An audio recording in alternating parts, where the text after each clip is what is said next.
Karen was mischievous, always up to something she called games. She loved puzzles and tricks, but what she didn't love was getting into trouble. That's why she had perfected the art of playing dumb. "I don't know what you're talking about," Karen said, her wide eyes filled with innocence. "I was in my room all day."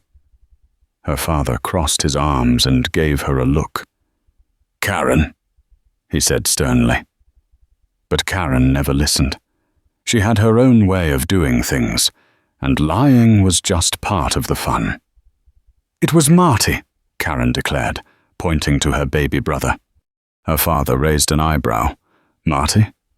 Karen, he's just a baby. How could he have gotten out of the crib without your help?"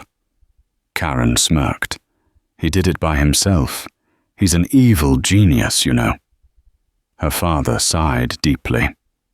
"Karen, I'm telling you, he has secrets. Just look at him." Karen pointed dramatically at Marty, who was sitting in his crib, blinking with big, innocent eyes. "Goo goo gaga," Marty babbled. "See," Karen said triumphantly, "he's plotting something." "Karen, go to your room," her father said, exasperated. Karen stomped off, slamming the door behind her. She threw herself onto her bed and fumed.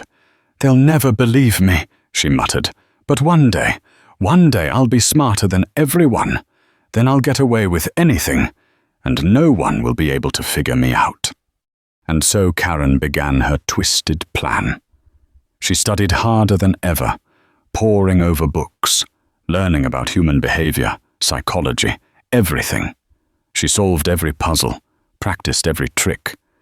She became the smartest kid in the whole neighborhood, maybe even the world. Soon her games fooled everyone. The neighbors were livid, and Karen watched from her window, laughing to herself as they yelled. "Keep Marty in the crib," Mr. McGregor shouted from across the street. "I try," Karen yelled back, "but my dad doesn't help me." The neighbors turned their anger toward her father. Karen smiled, feeling victorious. But as the shouting continued, a strange feeling crept over her. She was alone.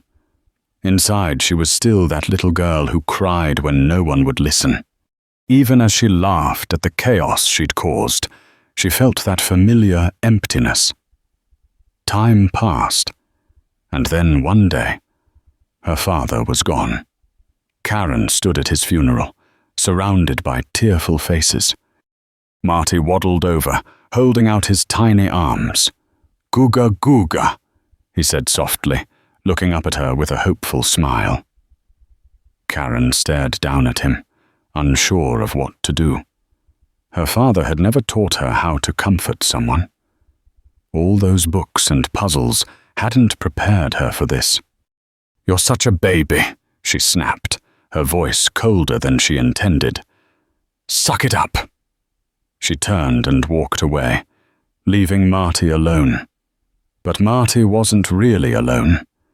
In the shadows of the room, strange shapes began to dance. Marty giggled as they swirled around him, telling him stories, singing songs only he could hear. And then, the shadows showed Marty the secret to escape. He slipped out of his crib, his little feet pattering across the floor.